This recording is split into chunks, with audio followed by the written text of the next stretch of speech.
성경 봉독 요한복음 20장 19절서부터 23절까지입니다. 이날 곧 안식 후 첫날 저녁 때에 제자들이 유대인들을 두려워하여 모인 곳에 문들을 닫았더니 예수께서 오사 가운데 서서 가라사대 너에게 평강이 있을지어다. 이 말씀을 하시고 손과 옆구리를 보이시니 제자들이 주를 보고 기뻐하더라. 예수께서 또 가라사대 너에게 평강이 있을지어다. 아버지께서 나를 보내신 것 같이 나도 너희를 보내노라. 이 말씀을 하시고 저희를 향하사 숨을 내쉬며 가라사대 성령을 받으라. 너희가 네 죄든지 사하면 사여질 것이요 네 죄든지 그대로 두면 그대로 있으리라 하시니라. 아멘. 아멘. 주님이 명하신 평강 제목을 가지고 하나님의 말씀을 전하겠습니다. 하나님은 평강의 하나님이십니다. 하나님은 우리에게 평강 주시기를 원하십니다. 현대를 일컬어 불안한 시대라고 하지요. 여러분들이 가장 불안케하고 염려하는 것은 무엇입니까? 건강 문제? 경제 문제이십니까? 노후 문제이십니까? 염려를 곧 그것은 열을 올리게 하고 2차적, 3차적으로 계속해서 몸과 마음과 행위에 분열을 일으켜서 문제를 만들게 합니다. 이것은 곧 죄로부터 왔다는 것입니다. 어둠이 세력이 누리는 것은 불안케 하고 염려케 하고 근심케 하는 것, 두려움을 가지게 하는 것입니다. 또한 무섭게 하고 목이 졸리게 하는 것과 같은 것입니다. 사마귀, 사단 마귀 지시는 이러한 것을 노림수를 간파하고 말씀으로 또한 성령으로 기도로 이겨나가시기를 예수 그리스도의 이름으로 축원합니다. 평강의 하나님께서는 이 땅에 아들을 보내심은 세상을 평강을 주려 하심이라는 것입니다. 그 창세기에 보면은 14장 18절에 보면은 그 아브라함은 고돌라에멜을 비롯한 왕들에서 전쟁에서 이기고 돌아오다가 살렘 왕 멜기세덱을 만나 소득의 11조를 드리는 것을 제사장에게 드리는 것을 볼 수가 있습니다. 그 탐욕을 버려야 되는 것이고 하나님을 영광을 위하여 드려져야 되는 것입니다. 또 하나님 것으로 드려져야 되는 것입니다. 마태복음 23장 23절에 보면 그 11조에 대해서 말씀하시는 것도 볼 수 있죠. 의와 인가시는 버려도다. 하나님 것과 그 하나님을 사랑하는 것과 또한 하나님을 위해서 영광을 위해서 드려져야 된다는 것입니다. 하나님께서는 곧 그리스도의 왕의 직분과 제사장 직분의 법적 근거를 만들어 놓으시기 위해 율법적인 대제사장이 생기기 이전에 이미 창세전에 멜기세덱을 통하여서 등장시키는 것을 볼 수가 있죠. 그러므로 우리가 섬기는 예수는 그리스도예요. 예수는 우리 왕이시고 또한 우리 대제사장이십니다. 예수님이 이 같은 신분을 멜기세덱과 같이 영원히 변함이 없으시다는 것입니다. 예수님께서는 십자가의 고난을 받으심은 구약의 희생양으로 죄 없으신 자신을 몸을 완전하게 완성하신 분이시라는 것입니다. 완전한 제사시죠. 단번에 들이심으로 말미암아 친히 나무에 달리시고 그 몸으로 우리 죄를 담당하셨습니다. 그러므로 우리는 죄에 대하여 죽고 의에 대하여 살게 하려 하셨습니다. 또한 그것을 믿는 자들에게는 예수님께서 십자가에 돌아가시고 그 공로로 말미암아 우리는 죄에 대해서 죽었습니다. 그러므로 믿음으로 말미암아 의롭다함을 여기게 되는 것입니다.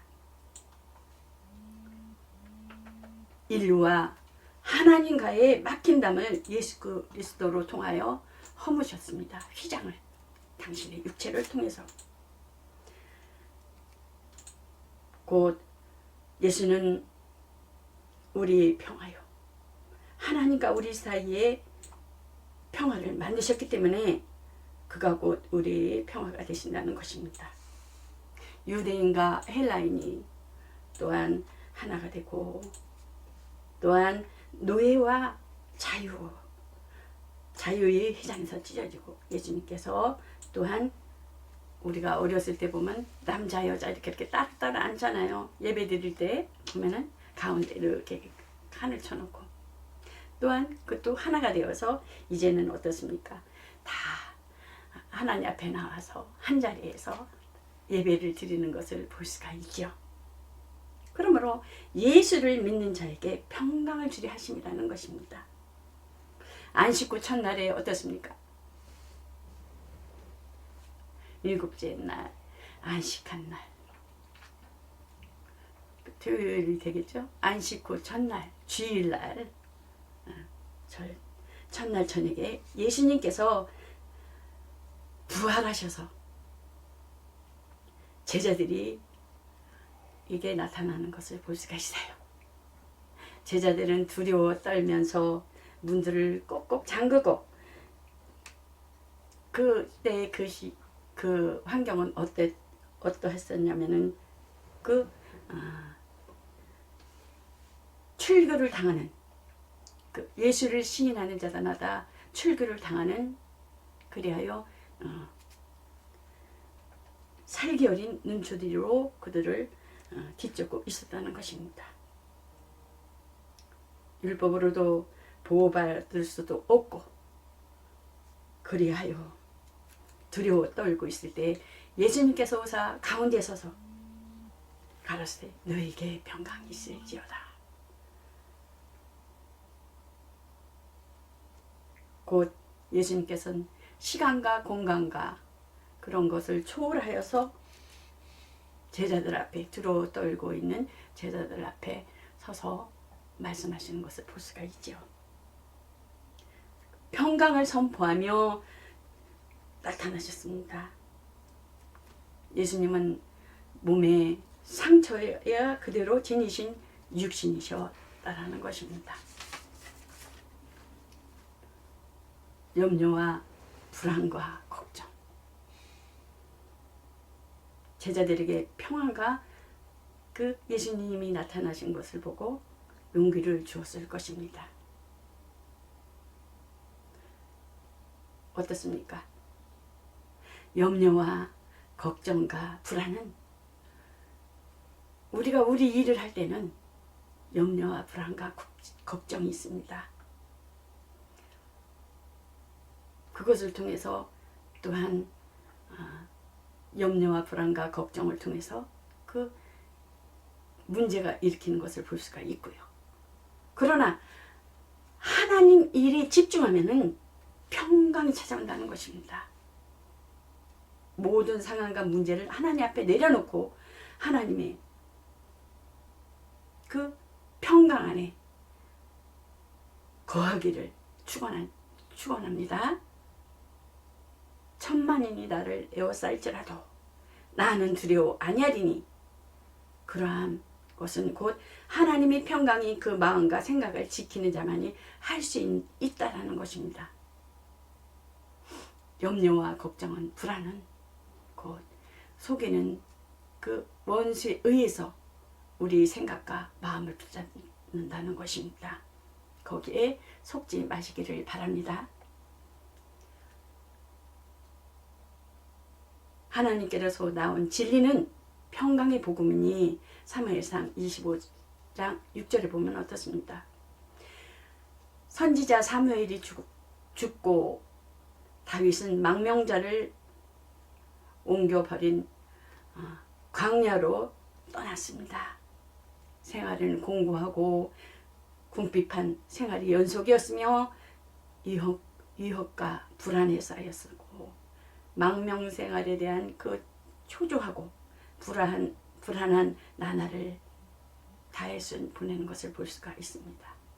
이러할 때 다윗은 곧 그러한 생활에도 그 나발이라는 그 부자가 있었습니다.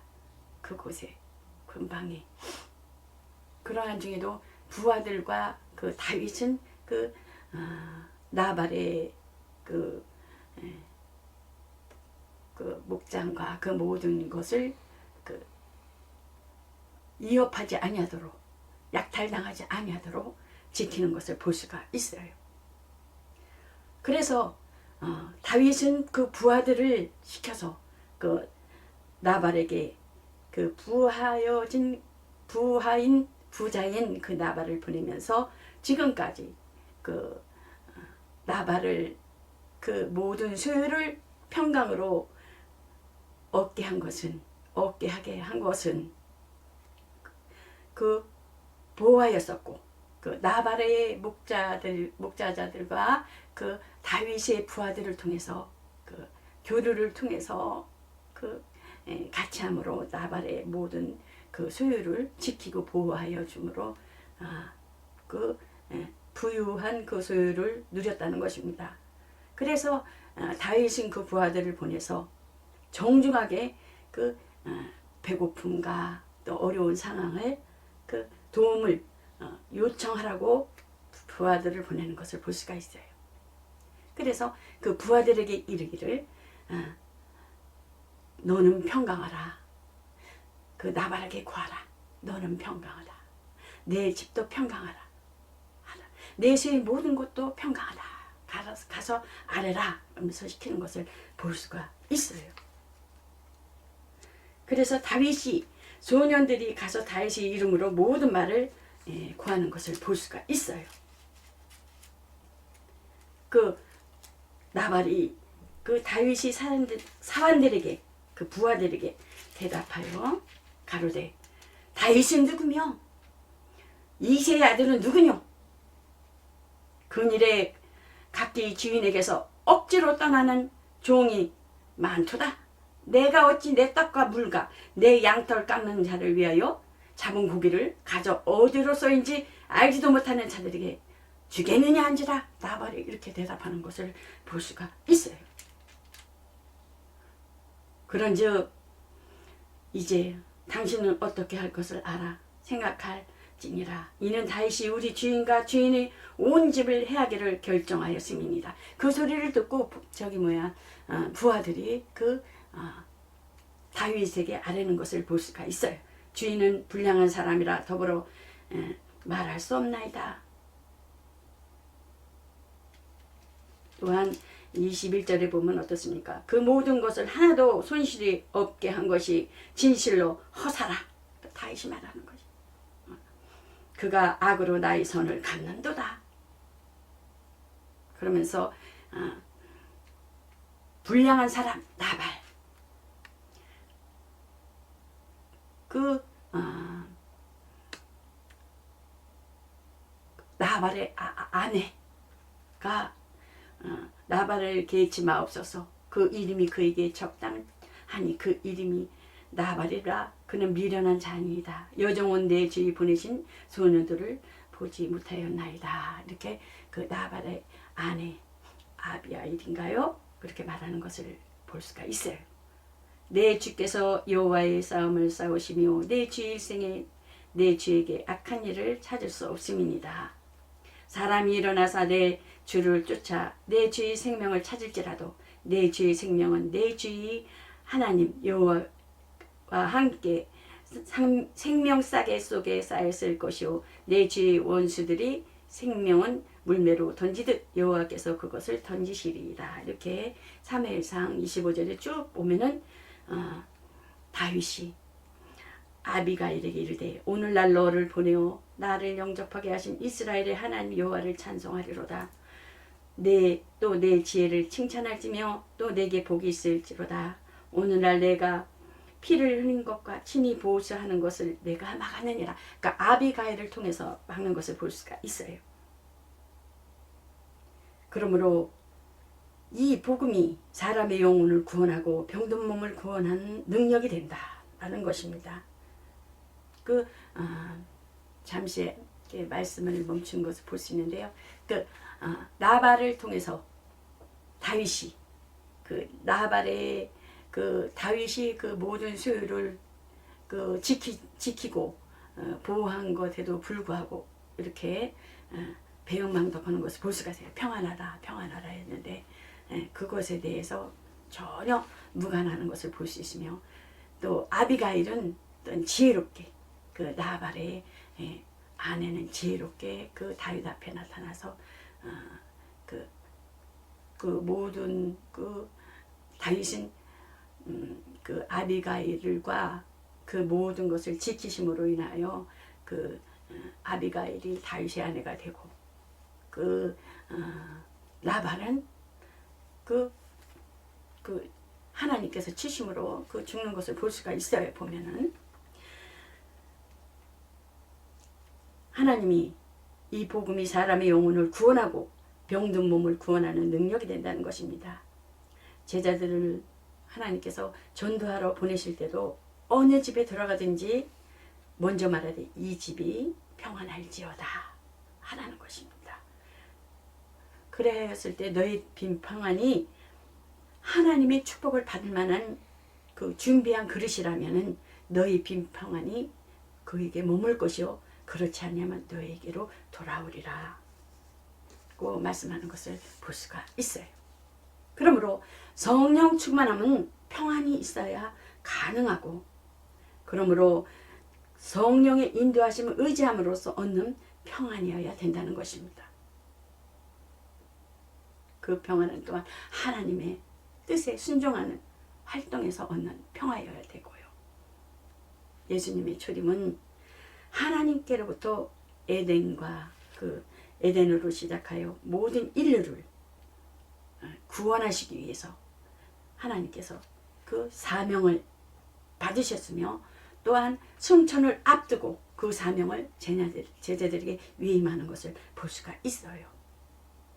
또한 이 사명은 예수를 믿는 모든 자들에게, 모든 사람에게 맡겨졌으며, 또한 교회는 예수님께로부터 위대한 선교를 사명을 받았다는 것입니다. 그래서 성령을 받으라. 또 두 번째 성령을 받으라 그랬잖아요. 불안에 떨고 있는 제자들에게 먼저 성령을 받으라 했지만 두 번째는 어떻습니까?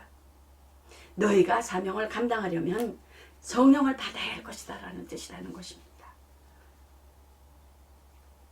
십자가에 달리시기 전에 성령을 보내신 것은 약속하셨고, 또한 성령을 약속하시면 유익하게 하려 함이라.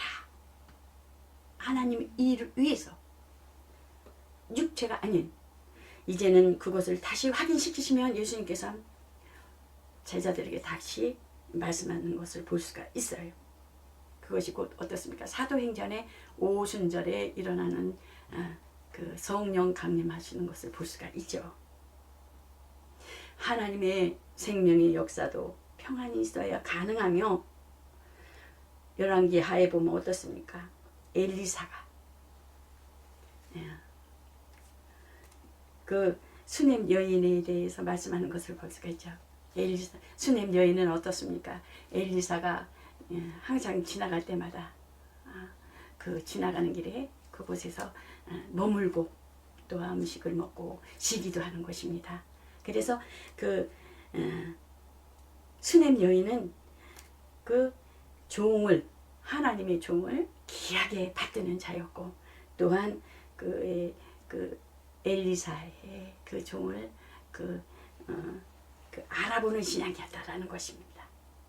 또한 그 엘리사를 강권에서 대접하는 신앙인이었고, 또한 부부가 일치하여서 그 엘리사를 위해서 방을 아주 마련하고 준비해서 실제 편안히 쉴 수 있게, 또한 묵상하면서 기도하며 할 수 있게 그러한 것을 이렇게 마련하는 것을 볼 수가 있어요.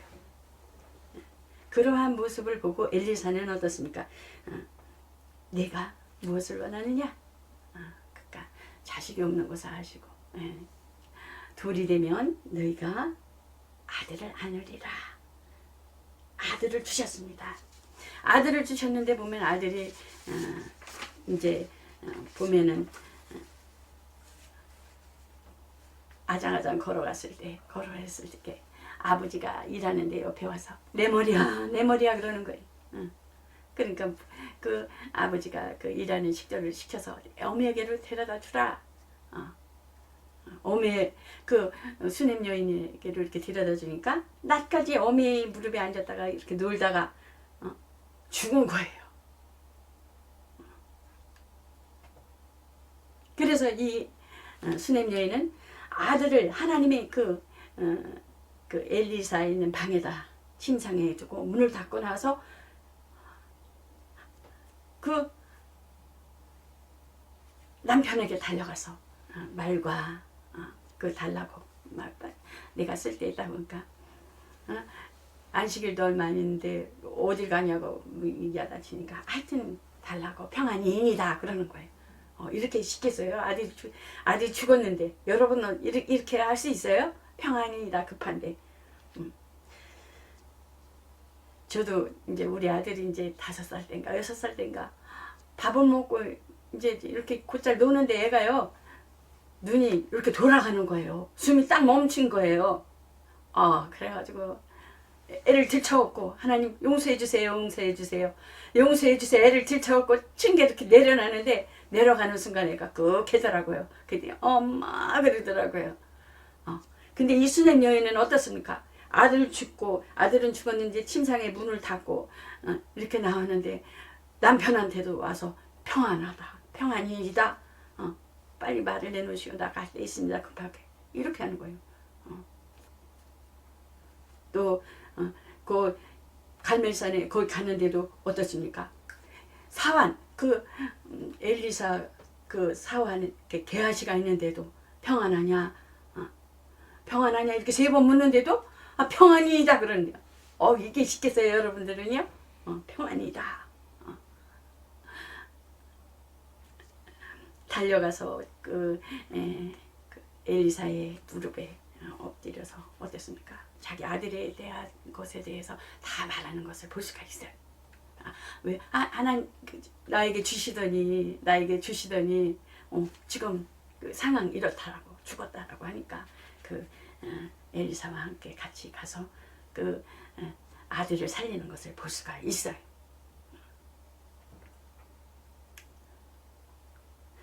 하나님의 복주심도 평안이 있는 자에게만 있는 것입니다. 하늘나라는 어떻습니까? 또 하늘나라는 자기 포도밭에 선한 일꾼들을 위해서 일할 일꾼들을 위해서 고용하려고 이른 아침에 나간 어떤 집주인과 같다라는 것입니다. 주인은 한 달란트 주겠다라는 그러한 이야기를 하고 그 일꾼들을 쓰는 것을 볼 수가 있어요. 근데 보면은 일찍 온 사람들도 있어요.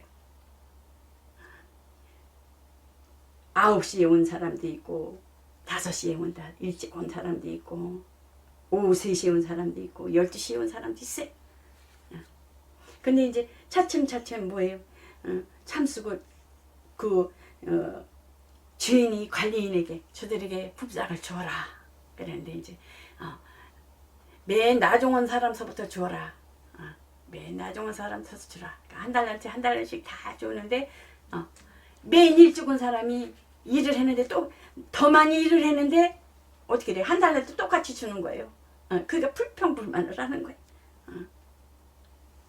불평불만을 하는 거예요. 다른 이들과 비교하는 것을 볼 수가 있어요.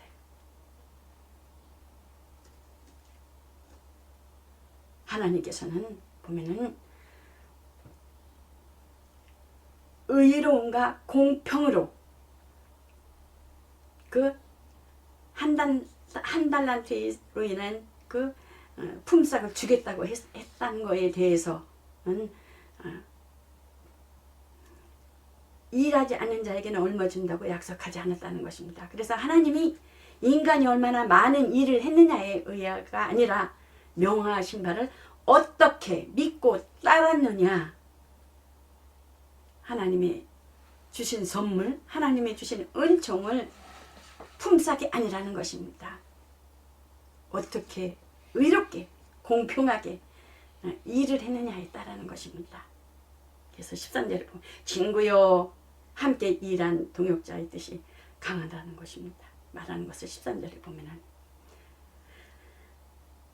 다른 사람들과 비교할 것이 아니라 많은 일꾼들 중 나를 충성되게 여겨서 직분을 맡겨주신 것에 대해 감사하는 것이 부른 자가 취해야 할 마땅한 태도라는 것입니다. 그러니까 비교하지 말라는 것입니다. 시기하지 말라는 것입니다. 내 것을 가지고 내가 하고 싶은 일을 하는 것이 잘못된 일이냐? 네가 나에 대하여 악한 눈으로 보느냐? 주인은 이런다는 것입니다. 시기와 질투가 가득 찬 마음으로 상대방을 바라보는 것을 질타하는 것을 볼 수가 있죠. 주인은 자신이 하고 싶은 대로 하신다는 것입니다. 하나님은 속박되지 않고 원하신 대로 할 절대적인 권위와 권세를 가지신 분이시라는 것입니다. 주 예수 그리스도는 이 땅에 오셔서 고난 받으심은 우리 죄로 인하여 받으심이니 주 예수는 우리 구주시라는 것입니다. 예수의 공로로 우리는 의지한 자는 평강을 명하심을 받은 자이니 생명의 성령이 역사하신다는 것입니다. 그러므로 주님이 평강에 순종하는 자는 그의 명하신 평강을 받는 자이니 그에게는 그러한 자들에게는 따르는 표적이 있다라는 것입니다. 이것으로 말씀을 마치겠습니다.